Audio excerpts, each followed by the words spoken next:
Did you, on November 13th, 2022, enter the residence at 1122 King Road in Moscow, Idaho, with the intent to commit the felony crime of murder?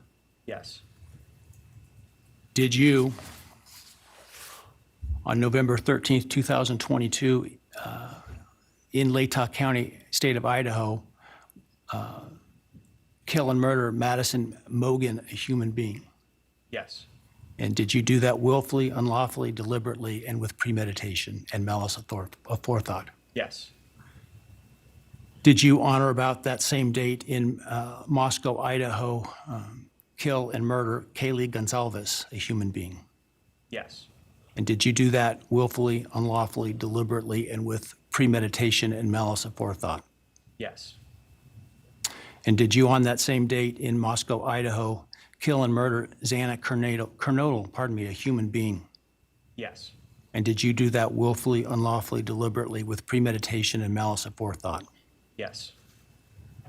And then on or about November 13th, 2022, again in Latah County, Idaho, did you kill and murder Ethan Chapin, a human being? Yes. Did you do that willfully, unlawfully, deliberately, with premeditation and malice aforethought? Yes. I would ask the state at this time to provide its recitation of its factual basis had this case gone to trial. Thank you, Your Honor. Your Honor, the organization of the recitation is different than what I think the court and the public may be familiar with from the probable cause affidavit and other documents. The state's evidence, as an overview, would show that back in March of 2022, when the defendant was residing in his parents' residence or was residing back in Pennsylvania, his home state, he purchased online a K-bar knife and sheath with an Amazon gift card that he had purchased shortly prior to the purchase of the knife, sheath, and sharpener. Jumping ahead, the end of June of that year, the defendant, Mr. Kohberger, moved from Pennsylvania to Pullman, Washington, which is right across the state line from Moscow, Idaho, for the purpose of pursuing a PhD in criminal justice at Washington State University. The state's evidence would indicate that beginning July 9th of 2022, Mr. Kohberger's phone began connecting to a cell tower that serves the area of the 1122 King Road residence in Moscow, Idaho. Now, I will acknowledge for the court and all present that there are many residences in that area. It's a dense population of mostly college-related occupants. Between July 9th of 2022 and November 7th, the defendant's phone connected to that particular tower during late night, early morning hours, 10 p.m. to 4 a.m., on approximately 23 times. Now, I will acknowledge also we do not have evidence that the defendant had direct contact with 1122 or with residents of 1122, but we can put his phone in that area on those times. In the interim, on August 22nd of 2022, Latah County Sheriff's Deputy Darren Duke conducted a traffic stop in the early morning hour or late evening hours, about 11 p.m. On the west side of Moscow, on the Moscow-Pullman Road. This was a traffic stop of Mr. Kohberger's car, which turned out to be a 2015 white Hyundai Elantra with Pennsylvania plates. During the course of the traffic stop, Deputy Duke was able to obtain Mr. Kohberger's name, Brian Kohberger, his phone number, and his address, which at that point was an apartment address in Pullman. We then move to the early morning hours of November 13th, 2022. The state's evidence would show that early morning hours on that day, Mr. Kohberger's phone left his Pullman residence, which is an apartment in kind of the central northwest part of Pullman. That phone was then subsequently turned off at approximately 2:54 a.m. and remained off until approximately 4:48 a.m. on Sunday, the 13th of November. The state's evidence would include at trial video surveillance of a business on the Moscow-Pullman Highway just across the state line from Moscow that would show a vehicle matching the description of the defendant's Hyundai Elantra entering Moscow at approximately 3:02 a.m.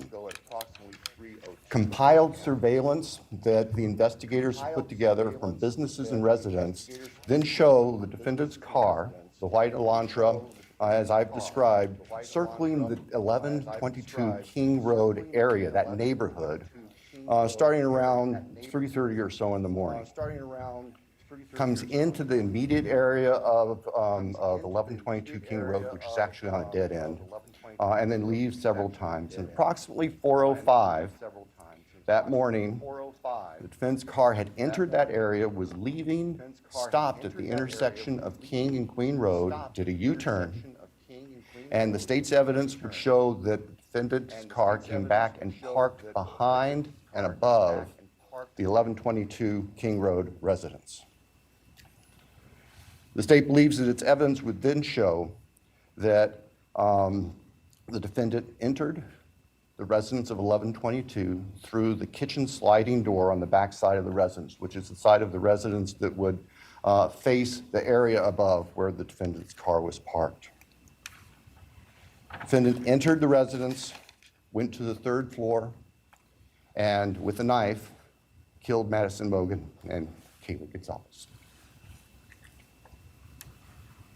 The defendant, as he left that room, for whatever reason, ended up leaving, or the sheath for a K-bar knife was left on the bed next to Madison Mogen's body. And I can jump ahead. That sheath was tested by the Idaho State Police Forensic Lab, and single-source male DNA was found on the snap of that sheath, as well as blood from both Kaylee and Madison and other trace evidence. But it's important to note single-source male DNA was on the snap of that sheath. The state's evidence would show that Xana Knodel was still awake at this time. In fact, had taken a DoorDash order not long before this started. Her room was not on the third floor. It was on the second floor on the west side. As the defendant was either coming down the stairs or leaving, he encountered Xana, and he ended up killing her, also with a large knife. Ethan Chapin, Xana's boyfriend, was asleep in their bedroom, in her bedroom, and the defendant killed him as well with a large fixed blade knife. Each victim suffered multiple wounds. I will state for the record that there is no evidence there was any sexual component or sexual assault on any of the victims. I want to make that clear so there's no speculation. There were two other roommates in the house, and they were already asleep. During the course of this, one of those roommates awoke, looked out her door not knowing what was going on, and saw the defendant, who was dressed in black with a black balaclava on, holding some sort of container in his hand. And she saw him leave the house through the direction of the kitchen where that sliding door is that I mentioned before. At approximately 4:20 that morning, so this would have been 15 minutes or so later, the defendant's car is seen on a surveillance camera for 1112 King Road, which is immediately next door to the west of 1122, leaving the area at a high rate of speed. And if the court were to see that, or anybody in this courtroom were to see that, you can see the car almost loses control as it makes the corner, heads north, and then turns to go south on Walenta, which is one of the only ways to get out of that part of town. The evidence would show that following that, the defendant in his Elantra drove south of Moscow. We know that he drove on the back roads because there are surveillance cameras on the main highways, Highway 95, that would have picked up the defendant's car if he'd gone that route. And they did not show the defendant's car on that route during the time. So we know that he went through a variety of back roads in very rural, isolated part of Latah County. About 4:48 that morning, the defendant's phone comes back on. And the evidence will show that that phone was located south of Moscow, likely at a side road intersection with Highway 95. From there, the defendant's phone activity tracks it heading back north towards Pullman, Washington, where the defendant lived. About 5:26, starting approximately 5:26, Various surveillance cameras in Pullman, Washington pick up the defendant's vehicle as he enters Pullman from the south and heads north and slightly west towards his apartment, where he arrived at approximately 5:30 in the morning. Later that morning, Sunday, the 13th of November of 2022, Mr. Kohberger's phone returned to the area of King Road. We don't know exactly what he did, but it returned to that area. It's about 9 o'clock in the morning. He was there for about 10 minutes and then returned to his Pullman residence. About 9:30, the state's evidence will show, evidence taken from the defendant's phone, that he took a selfie of himself on his phone in what appears to be the bathroom of his Pullman apartment with a thumbs up. The defendant's phone then went to the Lewiston-Clarkston Valley, approximately 30 miles south of Moscow and Pullman. And the defendant is actually seen with his car at various businesses down there. This area is the confluence of the Clearwater River and the Snake River. Lewiston is Idaho's seaport. Large bodies of moving water down there.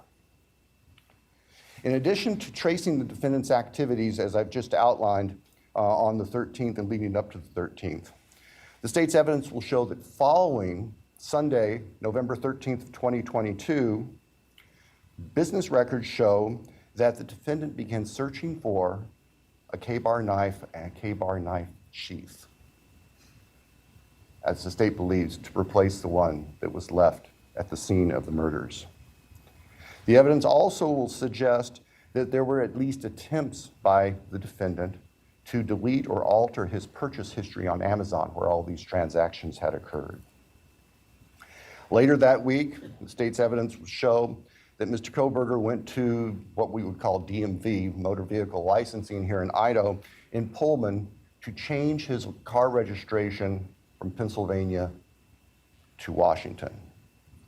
That's of note because Pennsylvania cars do not require a front license plate. The vehicles seen on the surveillance cameras of the defendant's car showed it didn't have a front license plate on it. At the time of the traffic stop by Deputy Duke in August, it was Pennsylvania plate, no front license plate. Mr. Kohberger proceeded to finish his semester of studies at Washington State University and returned to Pennsylvania for the holidays. Law enforcement at this point were aware Mr. Kohberger had been accessing information about him, were trying to find him. They located him in Pennsylvania, and they conducted what's called a trash pull. During the nighttime hours, agents of the FBI, who assisted immensely with this case, working with the sanitation department back in this neighborhood in Pennsylvania, took trash that had been set out on the street for collection, sent the contents of that from the Pennsylvania residence of the defendant's parents to the Idaho State Forensic Laboratory, where the lab experts there were able to identify DNA on a Q-tip as coming from the father of the person whose DNA was found on the knife sheath that was next to Madison Mogen's body in the bed. Subsequently, an arrest warrant was issued here in Idaho, and a search warrant was issued in the state of Pennsylvania with the assistance not only of the FBI, but the Pennsylvania State Police. Mr. Kohberger was arrested at his parents' home to return to Idaho. Upon his return to Idaho, a DNA sample was taken from him, and it matched the DNA found on the knife sheath next to Maddie's body at the crime scene.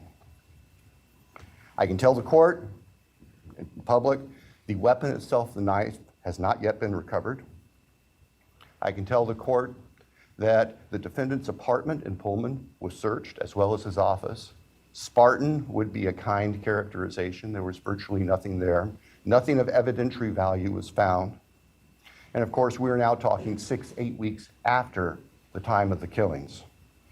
In Pennsylvania, the defendant's car was seized, and it was actually pretty much disassembled internally. And it also had been cleaned. There was a bucket of cleaner right beside it. I think we can all look to our own cars, you know, and those compartments in the doors. We try to keep them clean where you put stuff. there's always some degree of crud in there. They were spotless. The defendant's car had been meticulously cleaned inside. And the state would present to the jury that that was part of the defendant's plan in covering up this. The defendant has studied crime. In fact, he did a detailed paper on crime scene processing when he was working on his pre-doctorate degrees, and he had that knowledge and skill. So, Your Honor, at the end, the state submits that the evidence that I've given just a quick overview of, and that to present in court would consume weeks, which the state is prepared to do and has been prepared to do, would show that as the defendant has just admitted and pleaded guilty on November 13th, 2022, excuse me, Mr. Kohberger entered the residence at 1122 King Road in Moscow, Idaho. He did that with the intent to kill. We will not represent that he intended to commit all of the murders that he did that night, but we know that that is what resulted, and that he then killed intentionally, willfully, deliberately, with premeditation, and with malice forethought, Maddie Mogen, Kaylee Gonzalez, Ethan Chapin, and Xana Kernodle. Thank you, Your Honor. Thank you.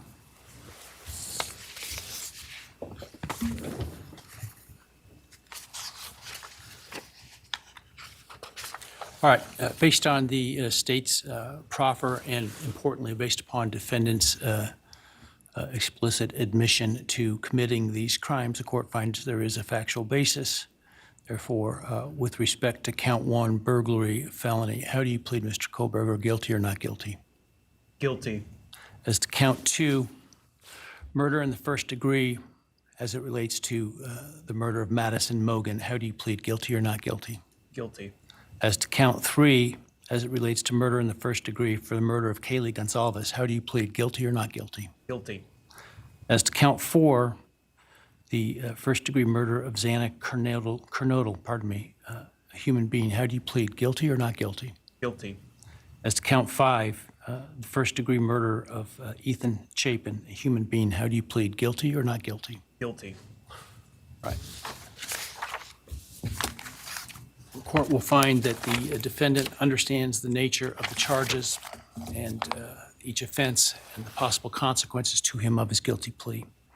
The court finds that there is a factual basis for the plea and that finds the defendant believes the plea to be in his best interest. I find that the plea was given freely, voluntarily, and was intelligently made. I accept the plea. I direct that it be entered. I'll continue the matter for sentencing in this case. I think it was mentioned on the call Monday afternoon, the defense wishes to waive a pretrial investigation. Is that accurate? Yes, Your Honor. The state also? Yes, Your Honor, the state does not believe pre-sentence investigation is needed given the evidence that is available. We want to, though, make sure that all of the victims have the opportunity to make statements to the court at sentencing. Absolutely. And certainly both the state and the defense may present whatever sentencing memorandum and other documents you wish me to consider. The victims will be given an opportunity to provide the statements that they wish to at sentencing. Do we need more than one full day for sentencing? I do not believe so, Your Honor. Obviously, we have numerous victims, and we have victims who share unique perspectives on this, and we want to make sure that they all have time to express their feelings to the court. But I believe that if we can start perhaps 8:30 or so in the morning, that we should be able to complete it all in one day. Defense agree with that in And terms of with the time that, frame? Brian Kohberger is spared the death penalty as he pleads guilty for the murders of Maddie Mogen, Kaylee Gonzalez, Xana Kernodle, and Ethan Chapin in Idaho, 4 University of Idaho students in murders that have captured the attention of the entire country and beyond because of the brutality and the senselessness of them. But hearing the prosecutor, Bill Thompson, who at times got choked up as he was explaining the evidence, which was overwhelming, really, that they had against Brian Kohberger from DNA and timing of just where his car was, it would have been incredibly hard for him to explain away. Yeah, really stunning moments there. Also notable that the judge earlier, before he got to asking Kohberger specific questions about what took place, he acknowledged that some of the families of the victims were not pleased with this outcome, specifically the family of Kaylee Goncalves, who has come out and said that this was a slap in the face. The judge saying that the court is not supposed to ever take into account public sentiment in making an opinion regarding its judicial decisions. They will get a chance to be heard. At least that was the impression we got from the closing moments there of this plea deal hearing. We'll, of course, keep monitoring what we hear from those family members, but a major moment in Boise, Idaho. Bryan Kohberger accepting this plea deal, the judge putting a stamp on it. He will spend the rest of his life behind bars. We have breaking news out of Idaho, where a short time ago, Bryan Kohberger pleaded guilty to all 5 counts in the 2022 murders of 4 college students. Prosecutors removed the possibility of the death penalty despite objections from some of the victims' families. CNN's Gene Casares just got out of the courtroom there in Boise. And Gene, this plea deal means that families may never get answers, right, to all of the things that a trial may have provided. But we did learn a lot of details about the evidence that was pointing towards Kohberger's guilt. And Bryan Kohberger had to listen to it all. Brianna, the courtroom was packed. It was wall to wall with people. There was law enforcement standing around the courtroom, but so many family members of the victims, Kaylee Goncalves, Maddie Mogen, Xana Kernodle, Ethan Chapin, they were there in that courtroom. And when Bryan Kohberger walked in, he made a beeline for Ann Taylor, looking at her with his eyes. Just like that very first time that he went into court, I saw him and he made a beeline for his father, looking at his father. This time it was Ann Taylor. And he was so intently looking at her, but he was smiling at her also as he walked in.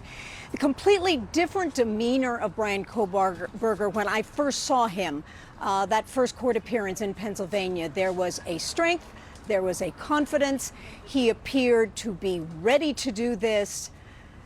And it was just very evident. He sat down next to his attorney, spoke a few words to her, but then very shortly after that, Judge Stephen Hippler walked in and sat down and began the proceedings. So his focus beelined to Judge Hippler.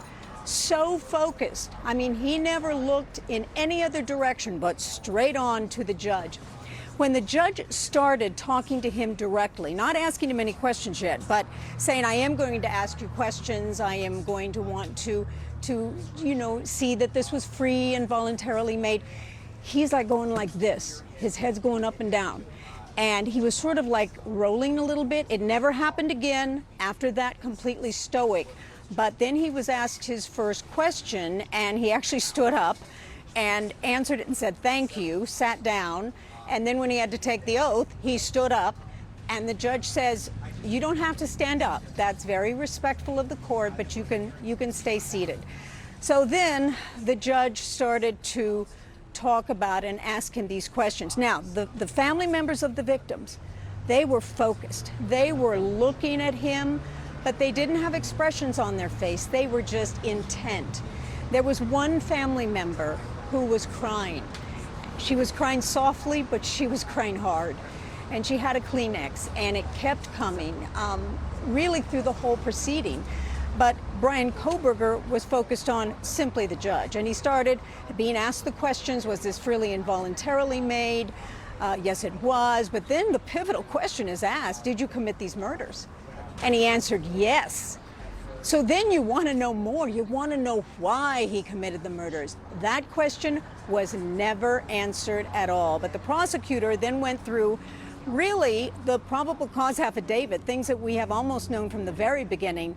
Kohberger turns his focus to the prosecutor, doesn't take his eyes off the lead prosecutor, but no expression. He never agrees with one thing he is saying, but constantly looking at him. Now, while all of this was going on in the courtroom, Kaylee Goncalves' father, the family was in there. He opted to stay outside, and he spoke his mind. Listen. We didn't agree on anything. He only negotiated with the murderer of our children. That was the only person that he negotiated with. He basically said, your guys' input isn't needed. It finally gets to the point where the judge has to go count by count, asking Bryan Kohberger, did you commit the intentional, premeditated murder of Kaylee Goncalves? And he said yes. Courtroom silent, family watching, no emotion. But we had been told to not have emotion in the courtroom. The media was told no emotion. Family may have been told that too. He went one by one, and so he accepted the plea. The judge said that the sentencing, the judge was a little lighthearted here. I don't know if what the family's thought was on that, but he says, I have the whole month of July and August free. The trial was supposed to be during the month of August. Jury selection the end of July, and then the trial. So at this point, it is going to be, I believe, July 23rd and 24th, if necessary. Prosecutor believes it can happen in one day, but there are so many family members, and he wants each one of them to be able to speak. But it does not look like there will be any conditions for Bryan Kohberger to speak to the families, to apologize to the families, to say why he did it at all. He can make an allocution before the court. We'll have to see if he speaks, and if he says anything, it will be his own decision, not one that was built into this plea agreement. Yeah, the prosecutor choking up at some points, although some family members really unhappy with this plea deal, others happy to forego the emotion of the trial, but it was certainly unnerving how unemotional we saw Bryan Kohberger. Gene, thank you so much. You've been following this all along. We really appreciate you telling us what happened in the courtroom.